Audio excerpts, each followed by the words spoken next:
Sumqayıt şəhərində ümummilli lider Heydər Əliyevin əziz xatirəsi dərin ehtiramla yad edilib. Anım günü ilə əlaqədar şəhərdə təşkil olunan mərasimdə Sumqayıt şəhər İcra Hakimiyyətinin başçısı Zakir Fərəcov, hüquq mühafizə orqanlarının, eyni zamanda idarə və müəssisələrin rəhbərləri, şəhid ailələri, qazilər və ictimaiyyət nümayəndələri iştirak edib. Tədbir iştirakçıları Ulu Öndərin adını daşıyan parkda yerləşən abidəni ziyarət edərək, önünə tərk çiçəklər düzüb, onun xatirəsinə hörmət və ehtiramlarını bildiriblər. Heydər Əliyevin ölkənin ictimai, siyasi, iqtisadi, elmi, mədəni həyatındakı misilsiz xidmətləri Sumqayıt şəhərinin inkişaf tarixində də silinməz izlər qoyub. Ötən əsrin 70-80-ci illərində Ulu Öndərin rəhbərliyi altında aparılan geniş miqyaslı islahatlar və inkişaf strategiyası Sumqayıtın dinamik yüksəlişində həlledici rol oynayıb. Məhz həmin illərdə şəhər Azərbaycanın aparıcı sənaye mərkəzlərindən birinə çevrilərək böyük iqtisadi güc qazanıb. Ulu Öndər Sumqayıta xüsusi diqqətlə yanaşır, şəhərin potensialına böyük önəm verirdi.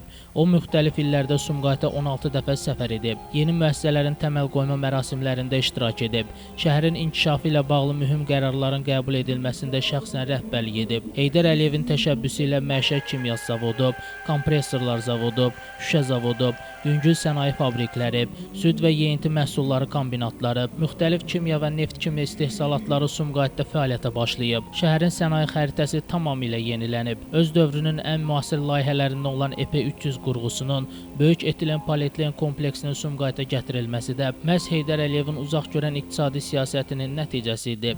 Şəhərdə sənayenin yüksəlişi ilə yanaşı, tikinti quruculuq işləri də geniş miqyas alıb, yeni mikrorayonlar salınıb, hər il 10 minlərlə kvadrat metr mənzil istifadəyə verilib. Müstəqilliyin ilk illərində ölkədə yaşanan çətinliklər Sumqayıt sənayesinə də təsirsiz ötüşməyib. Lakin 1993-cü ildə Ulu Öndərin siyasi rəhbərliyə qayıdışından sonra şəhərin inkişafı yenidən prioritet istiqamətlərindən birinə çevrilib. Heydər Əliyevin Sumqayıta səfərləri, verdiyi tapşırıq və göstərişlər şəhərin sosial-iqtisadi həyatında dönüş yaradıb. Sənaye sahələrinin bərpası və modernləşdirilməsi prosesi sürətləndirilib. Bugün Sumqayıt ümummilli liderin müəyyən etdiyi inkişaf xəttinin və Prezident İlham Əliyevin davam etdirdiyi islahatların nəticəsində yeni mərhələsini yaşayır. Şəhərdə müasir sənaye parkı formalaşdırılıb, ixrac yönümlü müəssisələr açılıb, yüzlərlə yeni iş yeri yaradılıb. Sokar Polimer, Sokar Karbamid, Azər Texnoline, Azgüntex, Gilan Tekstil Parkı, Tabatera və digər nəhəng müəssisələr Sumqayıtı Cənubi Qafqazın ikinci böyük sənaye şəhərinə çevirib. Prezident İlham Əliyevin sözləri ilə desək,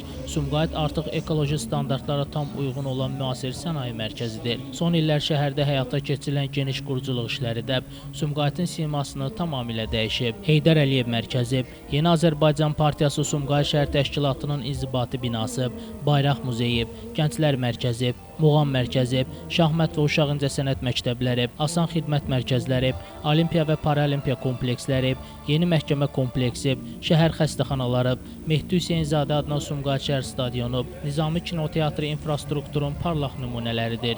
Şəhərin ən böyük layihələrindən olan dənizkənarı bulvarın salınması da Ulu Öndərin 1974-cü ildə səsləndirdiyi arzunun gerçəkləşməsi kimi qiymətləndirilir. Hazırda 5,2 kilometr olan bulvar Sumqayıt sakinlərinin ən sevimli istirahət məkanlarından biridir. Şəhidlər Xiyabanında aparılan yenidən qurma, Qalib Əsgər abidəsinin və Zəfər ağacı memorialının yaradılması isə vətən uğrunda canından keçən qəhrəmanların xatirəsinə göstərilən böyük ehtiramın təcəssümüdür. Tədbir iştirakçıları daha sonra Heydər Əliyev mərkəzində Ulu Öndər Heydər Əliyevin çoxşaxəli həyat və fəaliyyətindən bəhs edən filmə baxıblar. Qeyd edək ki, bugün Sumqayıt Ulu Öndər Heydər Əliyevin müəyyən etdiyi inkişaf strategiyasını uğurla davam etdirir. Bugün biz Sumqayıtda Ulu Öndər Heydər Əliyevin anım gününü keçirdik.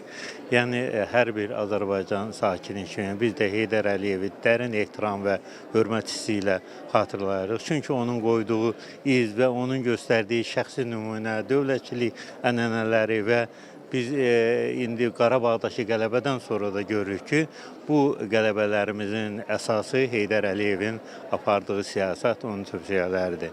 Azərbaycanın müstəqilliyi uğrunda vuruşan, çalışan, xalqımızı azadlığa qovuşduran Ulu Öndərimiz Heydər Əliyev dünyasını dəyişsə də onun demək olar ki, ruhu, onun işığı həmişə xalqımızın və dövlətimizin, dövlətçiliyimizin üzərindədir.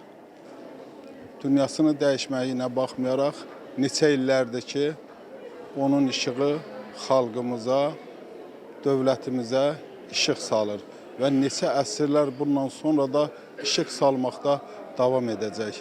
Şəmsdan Fikrətli Elbrus İsmailov bugün informasiya proqramı üçün.